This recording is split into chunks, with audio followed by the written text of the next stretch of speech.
This news update is brought to you by... So, I'm meeting Rico later. Gotta check in with the girls, but first, let me check my usage on the MindLime app. Now, what should I wear? Hashtag sexy. He's here.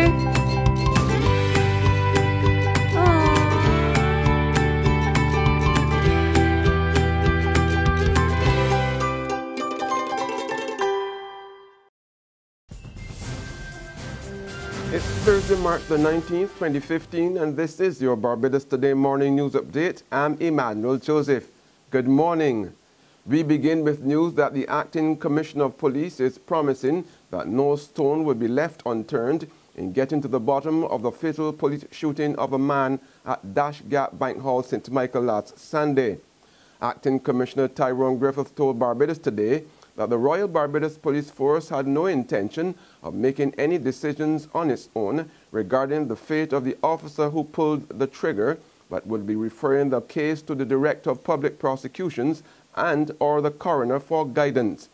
Describing the shooting death of 57-year-old Selwyn Knight as an unfortunate incident and expressing heartfelt condolences to the family, Griffith said a team of detectives led by a senior police officer was conducting a thorough investigation of the matter in which Knight's son, Junior, was also shot and injured in the same situation. I would want to extend heartfelt condolences to the family, relatives and friends of Mr. Knight, and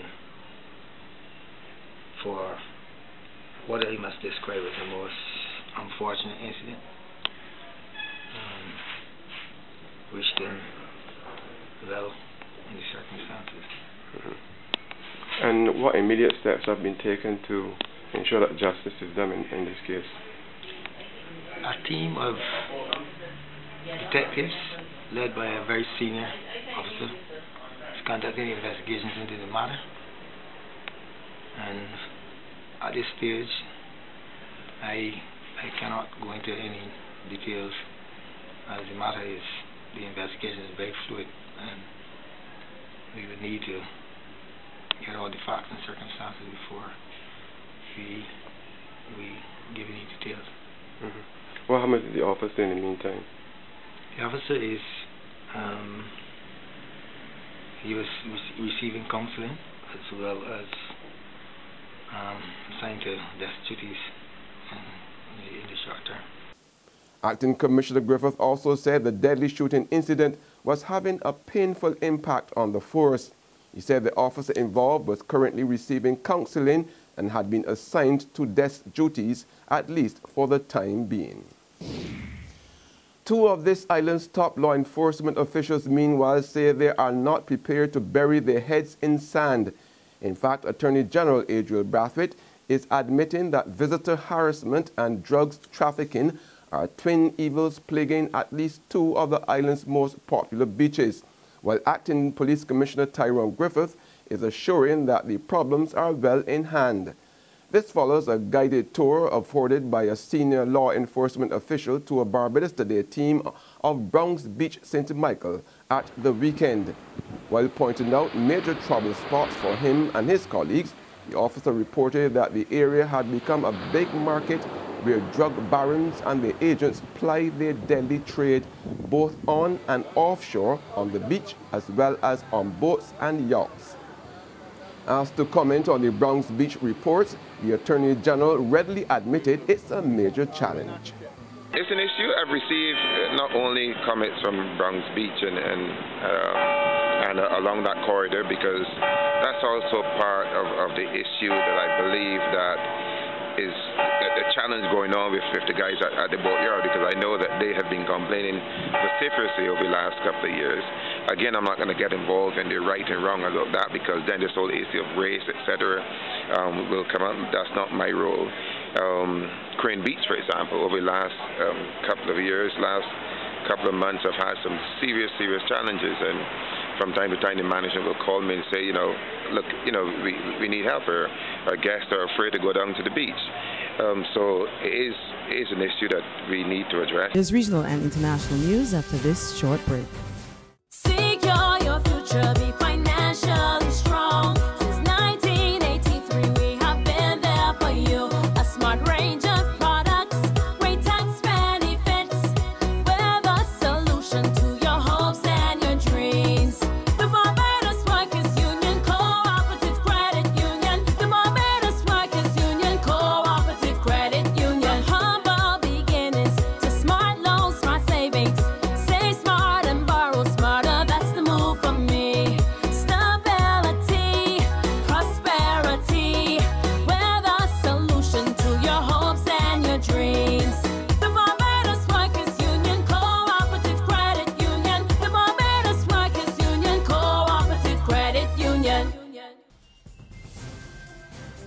Welcome back with news from the region that the Chief Executive Officer of St. Jude's Hospital in St. Lucia says the healthcare institution continues to be plagued with challenges. Dr. Sherry Poyot's comments follow a press release issued by the opposition UWP this week, which stated that over the past 6 months, St. Jude's has suffered from severe shortages of critical supplies and medicines. He admits that the next 2 to 3 months will be rocky, while the hospital administration waits for a special arrangement with the OECS Pharmaceutical Procurement Service to kick in. The institution has struggled with flooding, financial woes, bed shortages, and a lack of essential supplies while being housed at the George Odlum Stadium. St. Jude's CEO Dr. Cherry Poyot says the issues are long-standing ones, but hospital administration has been meeting with officials of the health and finance ministries, and there are some successes to report. Most recently, for example, on February the 24th, 2015, we signed a memorandum of understanding with the Ministry of Health with regard to OECS Pharmaceutical Procurement Services. This will enable St. Jude Hospital to obtain pharmaceuticals and medical supplies from OECS PPS at significantly discounted prices. And this will enable us, once it kicks in, to eliminate any supply breaks in our medical supplies and pharmaceuticals. So what happens in the interim as hospital officials await the start of medication at concessionary rates? Dr. Poyot says contingency measures are being put in place. The 4 members of the tribunal appointed to investigate the financial declarations of controversial Trinidad MP and former Cabinet Minister Jack Warner have been sworn in. They have been given a 9-month deadline to complete their task. With the tribunal properly constituted, it's now down to business.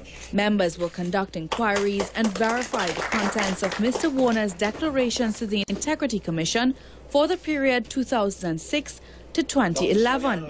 It was the Integrity Commission that called for the tribunal after allegations of fraud were made against Mr. Warner in connection with the Centre of Excellence in Macoya and with respect to financial statements of CONCACAF. Justice Ventor says the tribunal will focus its investigation on Mr. Warner and will have to submit its findings in December 2015. The President has indicated to us that a period of 9 months ought to be sufficient, but in the event that we need to go beyond that, he has the power to extend the time. But I hardly think that will happen, that will arise. On the international scene, Tunisia's president has vowed to fight terrorism without mercy following a gun attack on the Barbados Museum in the capital Tunis that killed 19 people. 17 tourists were killed in the attack, including visitors from Japan, Italy, Colombia, Australia, France, Poland, and Spain. 2 Tunisians, a police officer, were also killed in Wednesday's attack. Security forces have killed 2 gunmen, but are continuing the search for accomplices. Foreign tourists came to Tunisia's Barbados Museum to learn about ancient history. They ended up running for their lives. Some were killed as they got off their tour bus. Others managed to hide inside the museum. Armed police rushed to offer cover. They didn't know how many gunmen they were facing. This was an attack in daylight, right next to Parliament. Its audacity surprised the country and those caught up in it. We were just visiting the museum. Suddenly there was a loud noise. A statue fell to the floor. Several shots were fired. We found another couple with their children. We didn't know what to do, so we hid. Museum staff opened a back door to allow visitors to escape. They left as quickly as they could. Security forces surrounded the museum, and after several hours, they regained control of the grounds. And that's our Barbados Today morning news update, but you can join us this afternoon. Until then, remember to log on to www.barbadostoday.bb, subscribe to our e-paper and email updates, or like us on Facebook. You can also catch us on Izumi Media in bus terminals or screenplay at supermarkets and gas stations near you. Also tune into Channel 101 on Lime TV and Mix 96.9 FM to get all the latest news and sports. I'm Emmanuel Joseph. Have a fantastic day. This news update is brought to you by... So, I'm meeting Rico later. Gotta check in with the girls, but first, let me check my usage on the MyLime app. Now, what should I wear? Hashtag sexy. He's here.